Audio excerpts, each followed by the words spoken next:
Hello friends, नमस्कार। Transient state analysis से related कुछ प्रॉब्लम्स के साथ मैं फिर से आपके सामने हाजिर हूँ।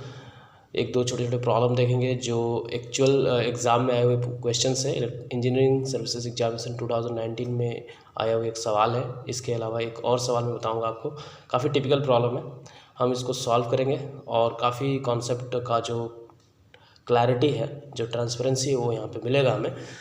तो without wasting time, let us try to solve this question and let us first read the question. The following circuit का तो डायग्राम पे ही सबसे पहले आपका फोकस चले जाना चाहिए, बट जो चीज़ें लिखी हुई हैं ऑफकोर्स उसको पढ़ेंगे भी हम। स्विच के, ठीक है, ये एक्चुअली इस स्विच का नाम के है, लिखा नहीं था।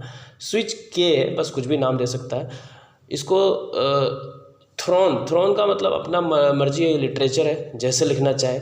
स्विच को यहाँ से यहाँ पे चेंज किया, उसी को थ्रोन बोल रहा है। Thrown from position A to position B. पहले ए पे था। Again sorry for my incomplete question. Position देखिए, स्विच के है, पोजीशन ए पे पहले था, बाद में पोजीशन बी पे आ गया, ठीक है। और ये जो चेंजेस किया गया है ये t=0 टाइम पे किया गया है। The current having previously reached it's steady state, पहले से ये स्टेडी स्टेट में पहुंचा हुआ था। ये आपको नहीं बताया है, फिर भी आपको मान के चलना पड़ेगा नॉर्मली क्वेश्चंस में कि स्विच जब ए पे था तो वो स्टेडी स्टेट में था, ठीक है।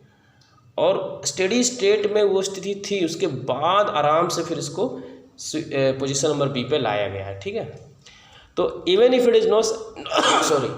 Is not explicitly mention that the previously the switch was at A, then the circuit was in steady state. अगर ये चीज़ नहीं भी लिखा, then also you have to consider in order to solve a problem, आपको consider करना होगा कि जब स्विच पोजीशन ए पे थी तो सर्किट स्टेडी स्टेट में था, ठीक है। अब बोल रहा है कि अब t=0 टाइम पे इसको हमने बी पे लाया, तो बी पे लाने के बाद अब ऑफकोर्स ट्रांजिएंट स्टेट में ये घुसेगा, और ट्रांजिएंट स्टेट में जब ये घुसेगा तो उस टाइम पे पूछ रहा है करंट आई टी, यानी ये जो आई ऑफ टी का जब भी ये function as a function of time दे, इसका मतलब कि ये इंस्टेंटेनियस करंट है। और इंस्टेंटेनियस वैल्यूज हमेशा कब होती है? ट्रांजिएंट स्टेट में होती है। आपको मैं फिर से याद दिलाना चाहूँगा, ठीक है। तो ट्रांजिएंट स्टेट में ही आपको ये आई ऑफ टी या वी ऑफ टी इस तरह की चीज़ें मिलेंगी। तो ट्रांजिएंट स्टेट का सवाल है, ठीक है। देखिए, हम लोग हमेशा जब भी आई ऑफ टी निकालना चाहते हैं, आई ऑफ टी एक जनरल एक एक्सप्रेशन में मिलेगा करंट का वैल्यू, जिसमें दो चीज़ें हमें जरूर पता होनी चाहिए। इनिशियली वैल्यू कितना था करंट का, और फाइनली करंट कितना होने वाला है। जब स्विच की पोजीशन ए से बी पे आ गई तो इनिशियली करंट कितना था, और उसके बाद में करंट फाइनली कितना हो गया। तो इनिशियली और फाइनली, इनिशियल वैल्यू और फाइनल वैल्यू दोनों हमको यहाँ पे जानना जरूरी है। करंट का इनिशियल वैल्यू और करंट का फाइनल वैल्यू दोनों हमको जानना जरूरी। इनिशियल का मतलब 0+ पे करंट कितना है, और फाइनल का मतलब इन्फिनिटी पे करंट कितना। ये दोनों चीज़ें हमें जाननी जरूरी है। अगर ये दो चीज़ हम जान गए तो हम आई ऑफ टी का एक जनरल एक्सप्रेशन बता सकते हैं। जनरल एक्सप्रेशन का मतलब ये जो फंक्शन ऑफ टाइम नजर आएगा, आप ऑप्शन भी देख सकते हैं सब में e⁻⁻5t, मतलब ये जो फंक्शन ऑफ टाइम आपको दिखाना है। एक और चीज़ है, आपका जो ऑप्शंस दिया हुआ e⁻⁻5t, सब में e⁻⁻5t, यानी कि आपको टेंशन ही नहीं लेना कि e⁻5t मेरा गलत तो नहीं हो रहा, सही तो नहीं हो रहा। This is just a trick of solving और ऑप्टिंग द आंसर। हमें बस जो मेन जो इसका कोफिशिएंट वैल्यू है ना, वो हमें ध्यान देना है। अच्छा, e⁻⁻5t कैसे आ रहा है ये हम देखेंगे, ऑफकोर्स देखेंगे, ये सारा एक्सप्रेशन देखेंगे, बट अभी मैं आपका ऑब्जेक्टिव पॉइंट ऑफ व्यू से मैं आपको एक्सप्लेन नहीं कर रहा हूँ, मैं आपको सब्जेक्टिव पॉइंट ऑफ व्यू से इसको सॉल्व कर रहा हूँ। ये पूरा कॉन्सेप्ट को हम दोबारा लेके चलते हुए, तो इनिशियल वैल्यू आई ऑफ 0 का मतलब है, 0+ का मतलब है कि इमीडिएटली आफ्टर स्विचिंग एक्शन मतलब ए से बी पे आने के इमीडिएट बाद। तो हमें पता है कि एक सर्किट में अब इसमें क्या प्रेजेंट है, इंडक्टर प्रेजेंट है। तो इंडक्टर की वजह से स्विचिंग एक्शन लेने के बाद इसके अंदर करंट तुरंत नहीं चेंज होने वाला, यानी कि आई ऑफ 0+ मतलब करंट इमीडिएट आफ्टर स्विचिंग, जो कि 0- के बराबर होगा। 0+ और 0- ये बराबर होगा। हम फिर से दोहराना चाहेंगे, क्योंकि current will not instantaneously change. इसका मतलब कि ये जो करंट है मेरा स्विच पोजीशन बी पे आने के बाद वाला है, और ये करंट मेरा स्विच पोजीशन ए पे जब था उसी टाइम का करंट है। तो ए पे जो करंट था और बी पे आने के बाद भी इमीडिएटली करंट चेंज नहीं होगा, ठीक है। इसका मतलब है करंट जब स्विच पोजीशन ए था और करंट जब स्विच पोजीशन बी हो गया तो बराबर हो गया। तो करंट जब स्विच पोजीशन ए में था तो क्वेश्चन में दिया कि स्टेडी स्टेट में था। तो आपके सुविधा के लिए और आपके बेटर अंडरस्टैंडिंग के लिए मैं आपको एक बार रीड्रॉ कर देना चाहूँगा इस सर्किट को। रीड्रॉ करने का मतलब है स्टेडी स्टेट में देखिएगा। अच्छा, बता दूं कुछ चीज़ें कि क्या लिखने वाला हूँ मैं, अब क्या ड्रॉ करने वाला हूँ। ये रोल में नहीं रहेगा। स्टेडी स्टेट जब पोजीशन ए था स्विच का तो इसका कोई रोल नहीं है, तो इसको मैं ड्रॉ नहीं करूँगा।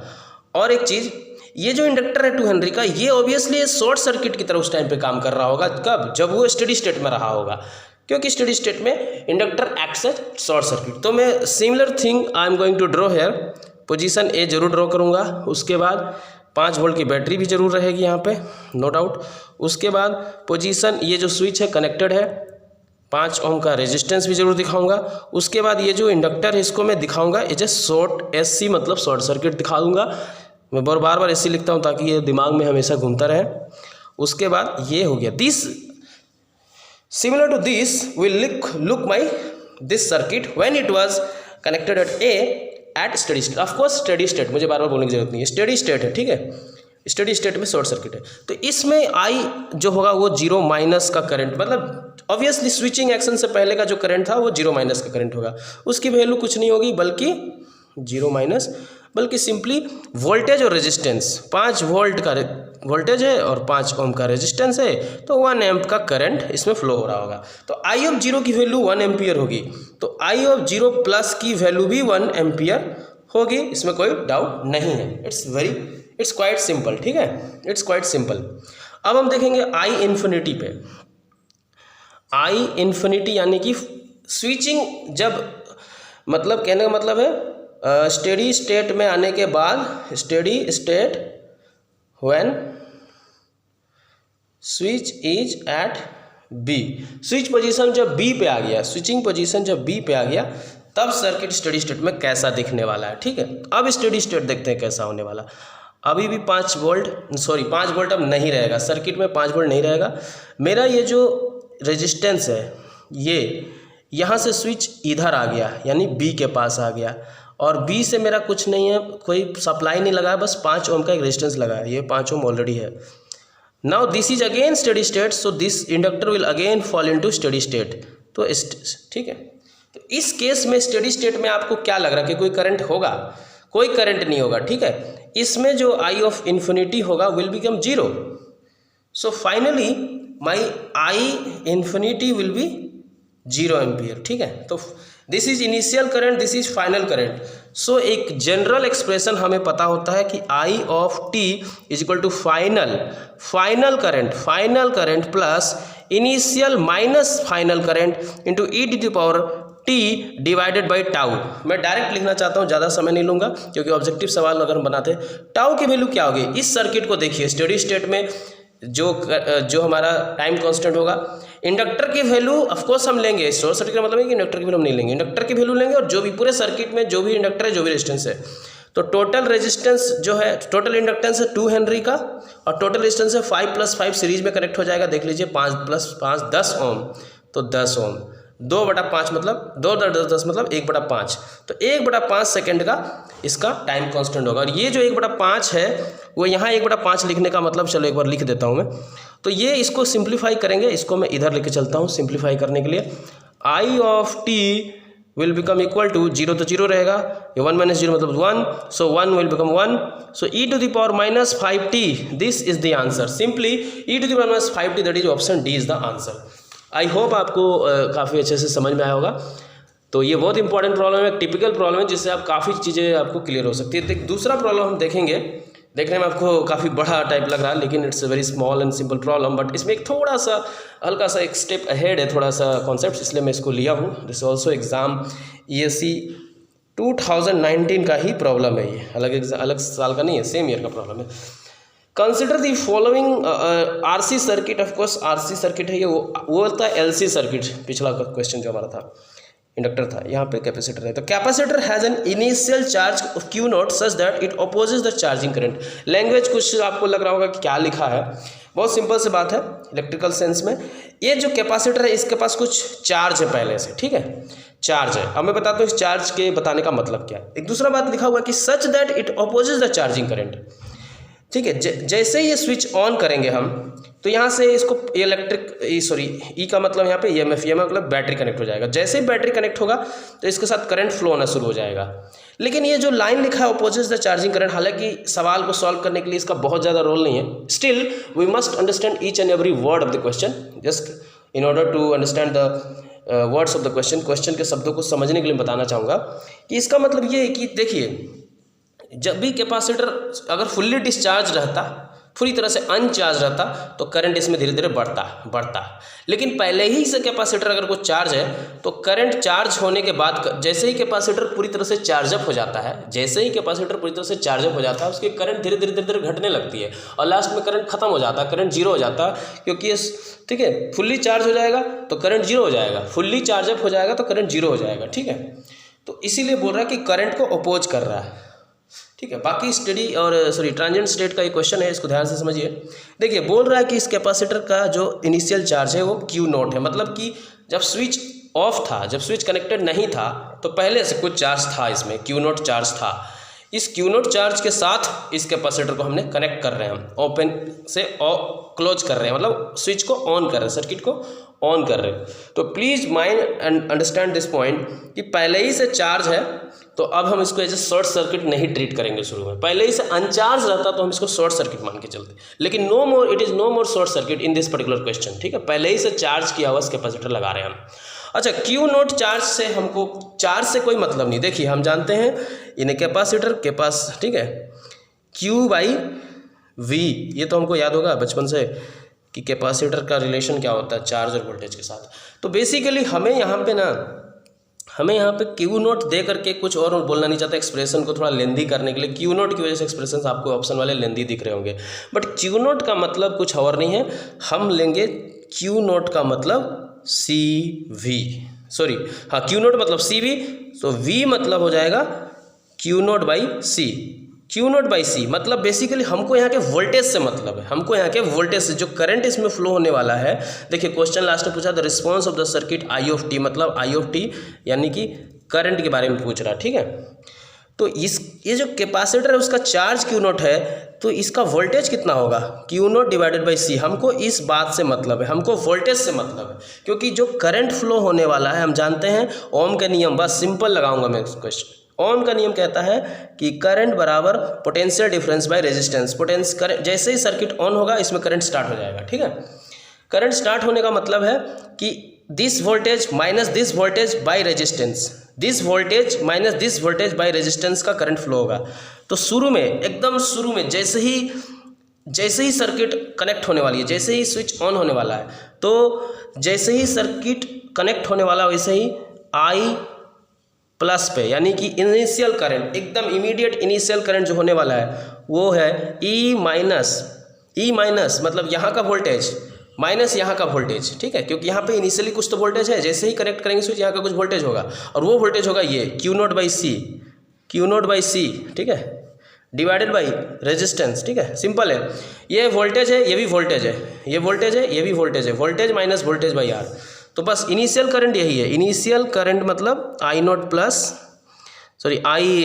Plus E minus Q naught by C divided by R, ठीक है। ये करंट मेरा इनिशियल करंट है, तो इनिशियल करंट को हमने नोट करके यहाँ रख दिया। अब हम देखेंगे फाइनल करंट इसमें क्या होने वाला, ठीक है। तो फाइनल करंट के लिए इस सर्किट को फिर से देख लेते हैं एक बार। अब फिर से फाइनल करंट का मतलब ये है कि करंट जब स्टार्ट हो जाएगा, finally this capacitor will be fully charge. Capacitor will be fully charge, जब कैपेसिटर फुल्ली चार्ज हो जाएगा तो करंट इसमें फ्लो होगा ही नहीं। हम जानते हैं ये इंट्यूशनली हमें समझ में आना चाहिए, प्रैक्टिकली हमें पता है बात, थ्योरेटिकली हमें पता है बात कि कैपेसिटर जब स्टेडी स्टेट में चला जाता है, जब सर्किट क्लोज हो जाएगा, यानी कि एक बहुत देर के बाद एक स्टेडी स्टेट आएगा। तो स्टेडी स्टेट में मतलब I ऑफ इन्फिनिटी, ठीक है। I ऑफ इन्फिनिटी का मतलब final current in the capacitor circuit will be zero, क्योंकि कैपेसिटर जो होगा वो फुल्ली चार्ज हो जाएगा। शुरू में तो इसका वोल्टेज इतना था, तो पार्शियली चार्ज रहा होगा, उसके हिसाब से करंट फ्लो हो रहा होगा। लेकिन जब ये सर्किट क्लोज कर देंगे तो फुल्ली चार्ज हो जाएगा, और जब फुल्ली चार्ज हो जाएगा करंट जीरो हो जाएगा। So I at infinity will be zero after closing the circuit, इसलिए फाइनल करंट जीरो है। ठीक है, तो हमारा इनिशियल करंट हमको पता चल गया ये है, फाइनल करंट हमारा ये है। तो हम जानते हैं एक general expression of instantaneous current is final current plus initial minus final, initial minus final. Initial current क्या है, ये वाला। ठीक है, इसको लिखूंगा मैं E minus Q naught by C divided by R, initial minus final into E to the power minus T divided by tau. Tau मतलब जस्ट आरसी सर्किट में, रेजिस्टेंस कैपेसिटर सर्किट में टाउ की वैल्यू क्या होती है? Tau की value मैं बता दूं, सिंपली आरसी होती है। तो मैं यहाँ आरसी लिख दूंगा। ठीक है, तो I of t will become zero, हटाओ जीरो हटाओ, ये हो जाएगा e minus Q naught by C divided by R e to the power t minus t by R C. ठीक है, इसको थोड़ा सा हम अपने हिसाब से अरेंज कर लेते हैं। ठीक है, तो अपने हिसाब से इसको अरेंज करेंगे ना, तो ई से डिवाइड कर देता हूँ, सॉरी आर से दोनों को डिवाइड करता हूँ, ई बाई आर हो जाएगा और ये हो जाएगा Q naught by R C whole bracket I of T E to the power minus. आप देखिए ऑप्शंस के हिसाब से मैंने अरेंज कर दिया है। ऑप्शन में देखिए e by R minus q by R C e to the power minus R C, तो चलो सिंपली तो यही ऑप्शन लग रहा मुझे सही है, ई बाई आर। ठीक है, तो I think this answer is the correct answer. ठीक है, तो I hope you have got this problem, how to solve this, very simple. यहाँ पे एक ही चीज़, थोड़ा सा जो नया चीज़ मुझे थोड़ा सा बोलना चाहिए यहाँ पे, जो कि बहुत नया नहीं। आप जानते हैं कि एक कैपेसिटर में ये रिलेशन होता है वोल्टेज और चार्ज के साथ। तो हमें चार्ज की वैल्यू दी है, लेकिन हम चार्ज की वैल्यू के साथ कोई करंट और वोल्टेज का एनालिसिस नहीं करते हैं, हमें वोल्टेज के टर्म्स में वोल्टेज की एनालिसिस करनी है। ठीक है, तो ई और वी ये दोनों चीज़ें हमें चाहिए। ई भी कहीं ना कहीं वोल्टेज है और ये वोल्टेज है, तो क्यू के टर्म्स में दिया है, मतलब सी की वैल्यू दी हुई है, क्यू की वैल्यू दी हुई है, तो हम वी की वैल्यू उसी के टर्म्स में निकाल लेंगे। तो initial current will be something like this depending on the value of the EMF battery voltage and the capacitors voltage, battery voltage minus capacitors voltage. ठीक है, ये इनिशियल वोल्टेज, लेकिन फाइनली स्टेडी स्टेट में चला जाएगा तो करंट जीरो हो जाएगा। तो फाइनल करंट हम जानते हैं, और इनिशियल करंट अगर हम जानते हैं तो हम फॉर्मूला से हम एक जनरल एक्सप्रेशन निकाल सकते हैं। I hope this video would have been helpful to you. Thank you friends.